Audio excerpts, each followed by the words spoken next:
Here are some useful tips, some things to remember. Becoming goal-oriented is a habit that must be built. Yep.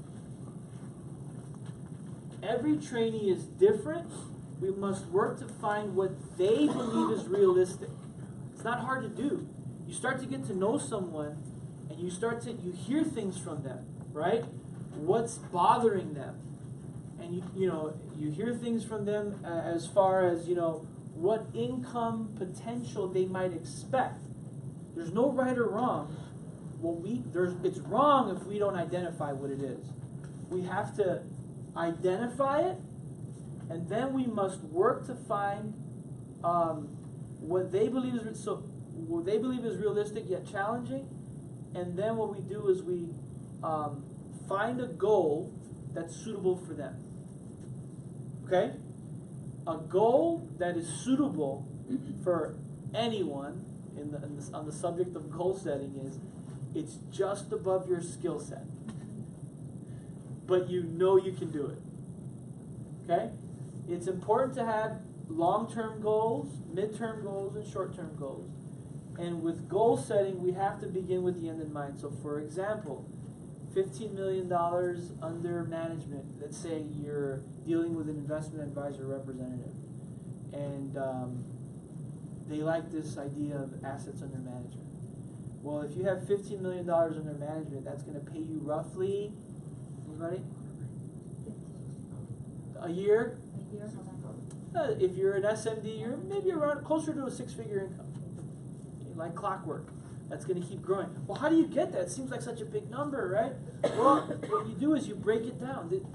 These are just habits that we need to build, and we're going to help them build these habits, right? How might you attain that? Well, if your average client has $50,000 in their account, are there clients that have much more? Yeah. When I sit down with people, what I find is that even the people that have no money, they have like 10 grand in some old 401k. Right? So everybody usually has something, right? So let's say 300 clients times 50 grand, that's $15 million in their management. How would I get 300 clients? Well, you might break that up over a 2-year period by getting 12 to 13 a month. This is an example. Or if you were a person that said, you know what, I really want to build senior marketing directors. Well, one way you might look at it is, well, I'm going to give myself 3 years. If I'm going to do this in 3 years, maybe it's going to require 20 people that go through the onboarding program. If I'm going to get 20 people that go through the onboarding program, I might have to recruit 40 people. If I'm going to recruit 40 people, I might have to get in front of 90 people. Right? Are these exact numbers? No. But yeah, I think you get it, right? The point is you want to help your new person develop goals. And then you want to work with them on those goals. Establish systems for consistent feedback, and that's where the weekly review could come in. But there are other systems that you might choose to implement with your team as your team starts to grow. For example, weekly calls, right? We're going to be, Brian Loisow called our BPM system the incubator, right? It's a vital part of building this kind of business where everyone's independent. It's vital, right? So you might establish a system where you're giving feedback or getting feedback at your weekly meeting. But it has to be established.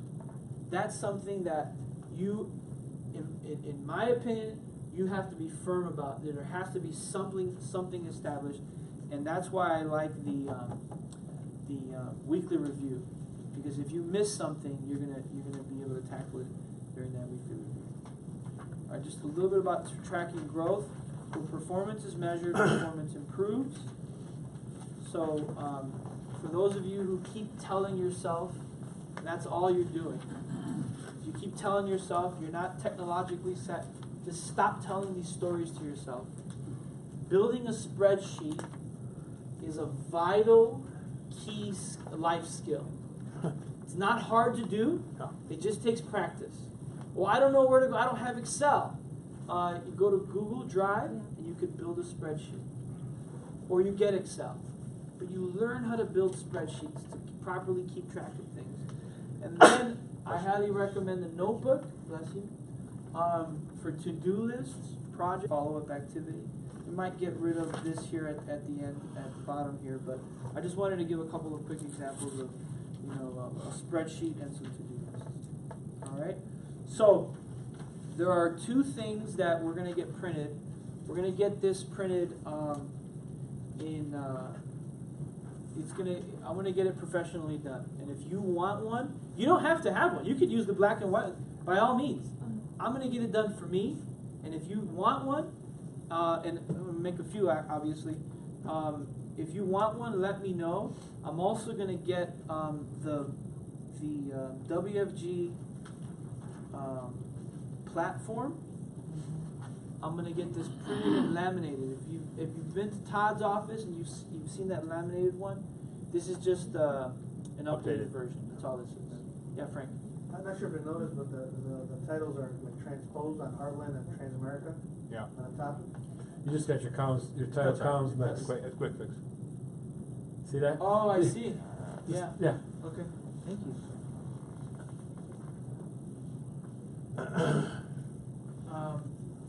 This piece, by the way, is fantastic.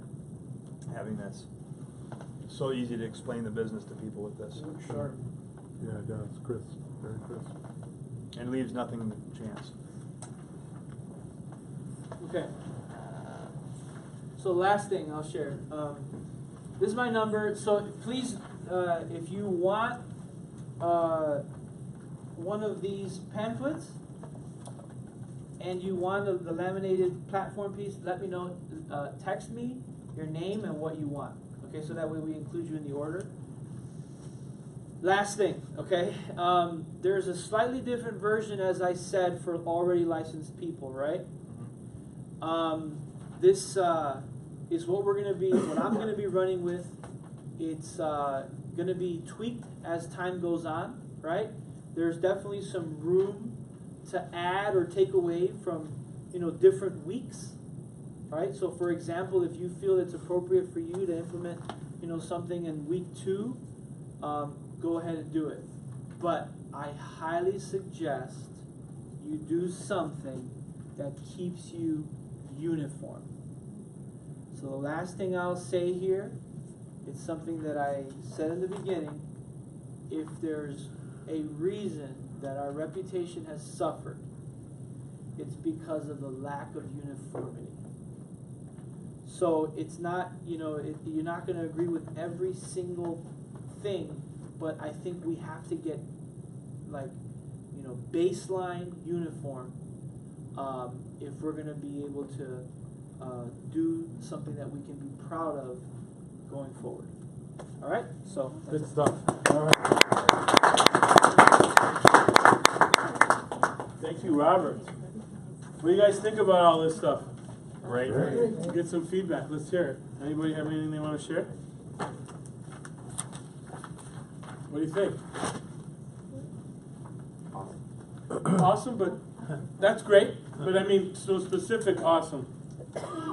What do you mean, why? Because there's a lot to say, right? But I'm just curious. What do you like about what we're talking about here? It's a simple step-by-step process that, it's almost like it's holding the new person's hand. That's right. It's structured, it's professional.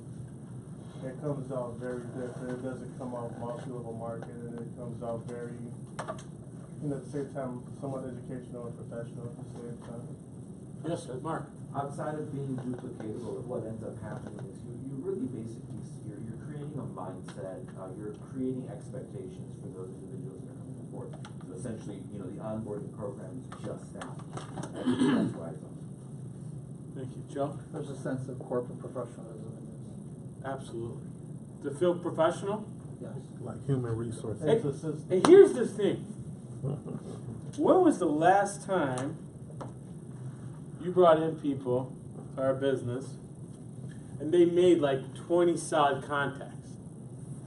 See, that's the whole, this right here, but you have to, I'm telling you this right now, you got to do it first. Don't even take this manual and go talk to others. Go send 20 videos out and just see what happens. Here's what I know. The biggest problem, and there's a lot of reasons why we have onboarding issues and we have a bad reputation sometimes in some circles, because here's what happens. Dick joins the business, okay? And he gets excited, so Dick goes home and he says, I'm in a business. And so he talks to Todd, and Todd goes, oh, what's that? And he goes, what do you mean? Why'd you do that face? Oh. And he's like, well, I think I heard about that, right? And then he doesn't even, just his face he didn't like, he already starts feeling insecure, right? Then he talks to a few other people, maybe a spouse, who's usually like they know like every screw up you've ever made. Don't our spouses? So, like, we like to think that they're always uplifting, and I love to believe that, but I know that I'm not always. Sometimes when I want to really get irritated, when I'm really irritated with her, I mean, I could figure out exactly the worst thing possible to say to her, and so she could do. Anybody married relate to that, right? Now, the reason I bring that up is that you go home and you get killed by the spouse. We get right, and so we go out and because when we talk, we say the wrong things. Absolutely. What do we say? I don't know, but it doesn't sound like the video. Okay? So now, they see the video. Okay? So let's go to the worst case scenario.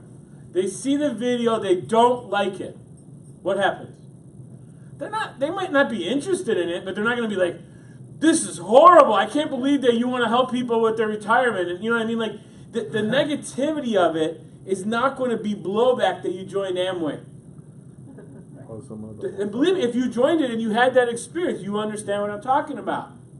So these 20 videos and like just doing it, it's all about doing it. But what I see that it solves the problem of duplication, yes, all that. But getting people a uniform way to just make that initial contact. It's all about face-to-face after this. Nothing changes. Everything goes back to like what we've always believed, was just sitting with people and creating a plan or creating a business plan. But when you have those initial contacts, that's the part, because it all looks great until you got to hit send on those videos. But like last night, I have a cousin of mine, she's super duper successful. She works for Johnson & Johnson. She's like the compliance director for all of Canada. She's super duper successful. And she's retiring in a couple years. She's always said, Ange, I want to work for you because I know, I want residual income. So I called her. We spent 1 hour on the phone. She's coded and everything, and she's moving to Florida soon. And long story short, when I got done, she's like, all right, so you told me what's going on. What's next? I said, I'm going to send you my videos. And she makes probably, I don't know, at least 300, probably more than that. Very wealthy, multi-million. I sent her the videos. She goes, I love them. She goes, I just got into the first couple. She goes, but I'm going to get really into it when I get home. She goes, man, I just love it. I go, you have access. Everything on my website is yours the day you get started with this platform. And so that's what I did. I didn't because I know that I can't screw up with the video. Now, somebody might see the video and just not like it, but they're not going to be mad at you. They're not going to, because now when you go to the family party, they go, hey, Miguel, how'd that thing turn out, huh? You a millionaire yet? And then Miguel's like, he quit because he failed.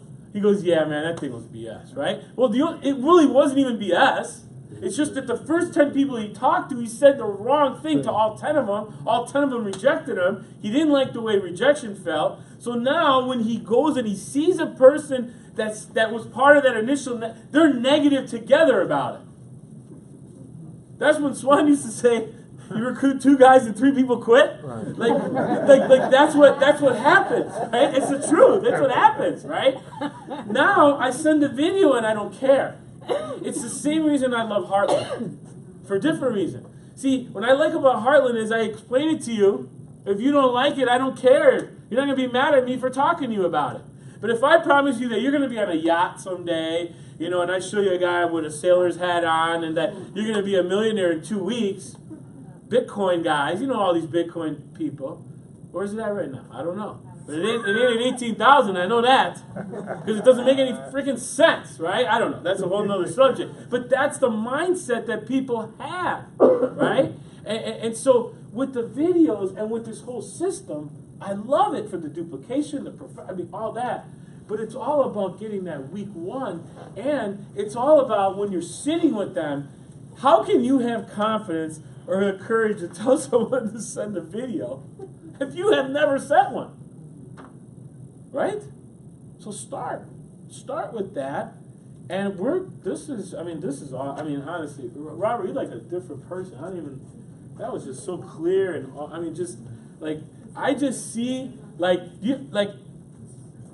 know Robert a long time, I just see like his confidence level right now is at another place that I've never seen it at before. It's always been high, but like right now it's like up there somewhere by the clouds, and I could just see it. I just see his body language, everything. It's just because there's confidence in this like we've never had. And think about what we had before; it was pretty good, but now it's like no objections with anything. It's just like off to the races. Because I send a 20, you don't like it, great. You're not mad at me. I see you at Christmas. They'll probably say, hey man, that was a pretty cool video. It just really wasn't the right time in my life. That's it. But if they're interested now, I only go back to the people that like it, and then if they like it, then they're not gonna be mad. And so then I'm always gonna feel good forever. And even if I walk away, I don't walk away angry and go on Facebook and write a bunch of bad stuff. I walk away and I say, you know what? It's a really good company. Just didn't fit in my life. I want to be an artist and something else. Make sense? Yeah.